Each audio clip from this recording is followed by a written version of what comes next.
हरि हुए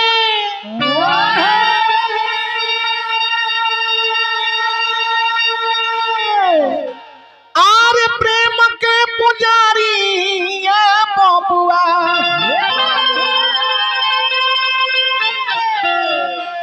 आरे हरि हुए प्रेम का पुजारी ये बबुआ। लाइन कट कट नहीं करेगा भैया। ए बबुआ हरि हम प्रेम के पुजारी। ए बबुआ हरि हम प्रेम के पुजारी।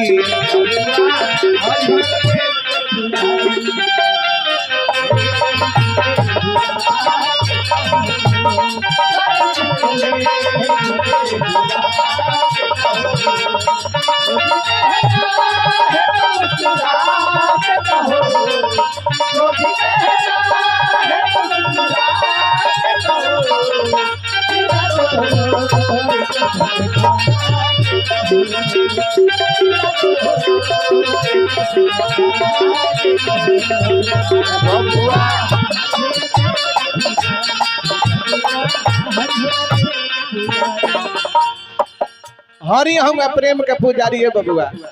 सुदामा जी जल डूबती गजा राजा उबारले बेदवा पुराण उचारी। ए बबुआ बेदवा पुराणी उचारी।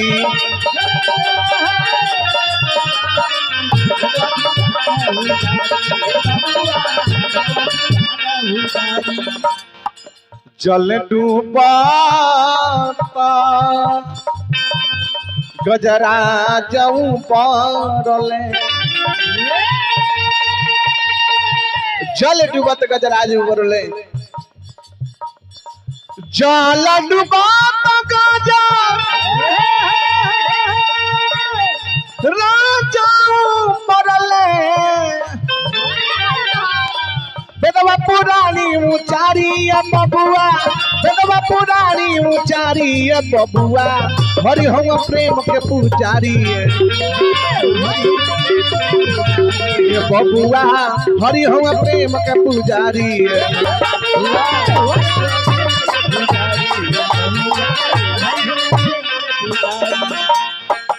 हरि हम प्रेम के पुजारी है बबुआ। हरि हम प्रेम के चल डूबत गजा राजा उबारले बेदवा पुराण उचारी। ए बबुआ बेदवा पुराण उचारी।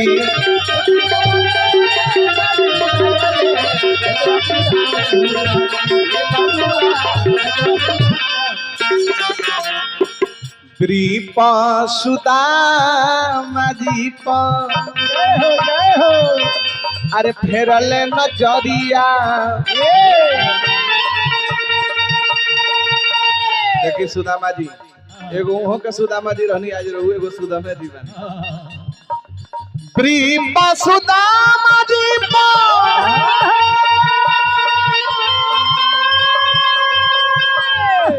और फेरले नजरिया। अरे मलई से बनलिया तारी बबुआ। मलई से बनलिया तारी बबुआ। हरि हम प्रेम के पुजारी बबुआ। हरि हम प्रेम के पुजारी।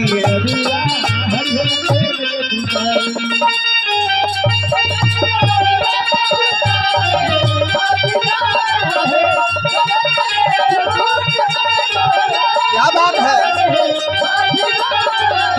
न हाथी है न घोड़ा है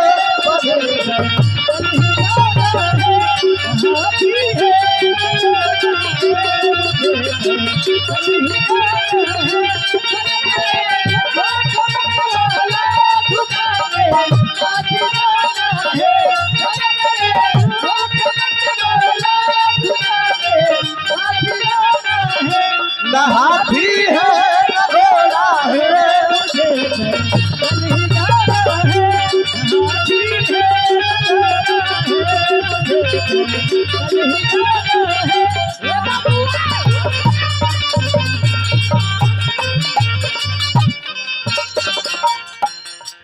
हरि हूँ प्रेम के पुजारी नीतीश बाबू जय हो। एक बार के उस समय बा महाभारत की कथा जन रही जतन से बात झलक नहीं मनी। एक बार के समय में द्रौपदी के जाना बेरा चिर दुशासन खींचे लगले। ओ है बेरा द्रौपदी भगवान कन्हैया के पुकरले बाली आओ बेरा कन्हैया जी आइल बाली। लेकिन ये है बेरा के द्रौपदी लोखनी ना ओ है बेरा माता द्रौपदी साड़ी के सेवन कैले रहनी। सुदामा जी पर बात पर विचार करे वाला चीज बा। हमने के है बेरा अंग्रेजी पहनावा ओढ़ावा हर चीज बढ़ल जाता। पहले माता बहन लोग साड़ी के ज्यादा सेवन करे लेकिन हमरा साड़ी का सेवन कम भइल जाता। देखी कवि के भाव बा बीच सभा में पांची मरदा के सामने विवश भैली एगो नारी हे बबुआ विवश भैली एगो नारी।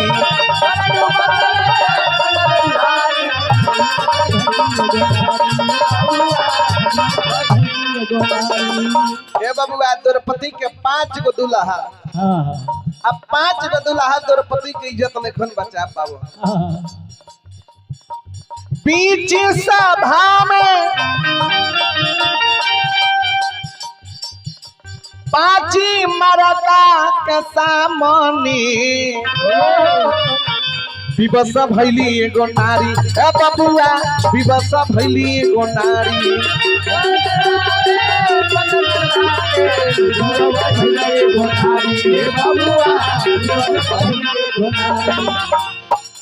अंत में द्रौपदी भगवान कन्हैया के बोलौली जे नारी एक दिन जय हो अरे दिल से बोलो बोली जे नारी एक दिन अरे दिल से बोलो बोली आके पढ़ाई दिहला साड़ी बबुआ आके पढ़ाई दिहला साड़ी बबुआ।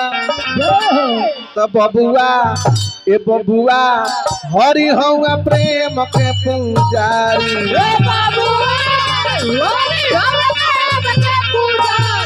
ए बबुआ हरि हूँ प्रेम के पुजारी।